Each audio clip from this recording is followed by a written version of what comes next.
My name is Tim FITZRANDOLPH. I'm the game design director for Disney Mobile, and I work on Where's My Water. We had about 80 puzzles in the original release of the game, and then over every month, basically, we've been adding and adding to Swampy's story. And then just recently, we launched Cranky's story, which has 40 brand new levels to play, along with a bunch of new challenges and stuff. So I think we're well over like 200 puzzles to play now. The whole idea of Cranky's story is it takes everything that we kind of knew when it came to playing levels and designing levels for Where's My Water and turns it completely on its head. So what happens in the Cranky's levels is that he really wants to eat a piece of food that's covered in the algae.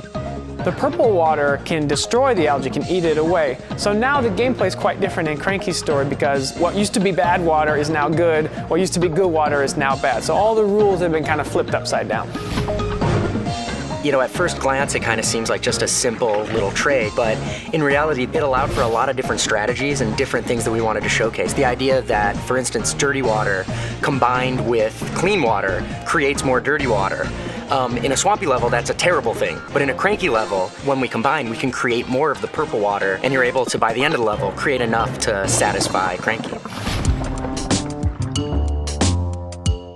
If you've played the game, you know that collecting ducks is a really important thing, as my shirt indicates. The twist on Cranky's story is that there are ducks in the level, but they're cranky ducks. And cranky ducks are a little bit different than normal ducks. They don't want clean water. They want the purple water. To design the Cranky duck, we started with the general base of our friendly duck, very soft, curving edges, but we needed to give our Cranky duck a little more attitude and a little bit more edge to him. I started by giving him a little bit of a scowl on his eye, and then I started matching some of the same shapes that you find in Cranky. So his snout is a little sharper, his teeth are a little longer, he has longer claws, and I used those shapes to help me figure out how to make a duck that would fit him. So the back of the duck's head is a little sharper, and so are his wings and his, his little tail. So he's almost like the duck's alter ego in a way, in terms of the way that they're designed. This duck takes purple water, so he's inherently a tougher duck.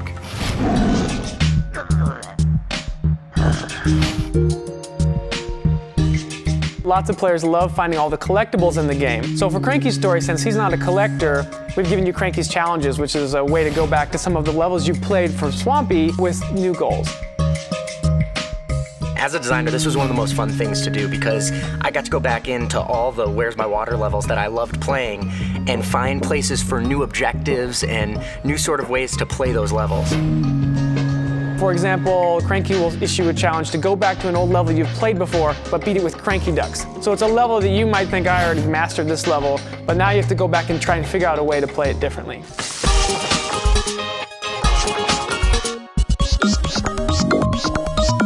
Cranky's story turned out really great. It's a big addition to the game. It really feels almost like it's a whole new game in there. And we can't wait to continue to update both Cranky and Swampy's story. And if you haven't already purchased Cranky's story, just tap on Cranky's picture and the game literally slides down under Swampy's bathroom down to Cranky's area. You can try out 5 levels of Cranky's story for free, and if you like it, there's a details button down there. Tap it and you can unlock the rest.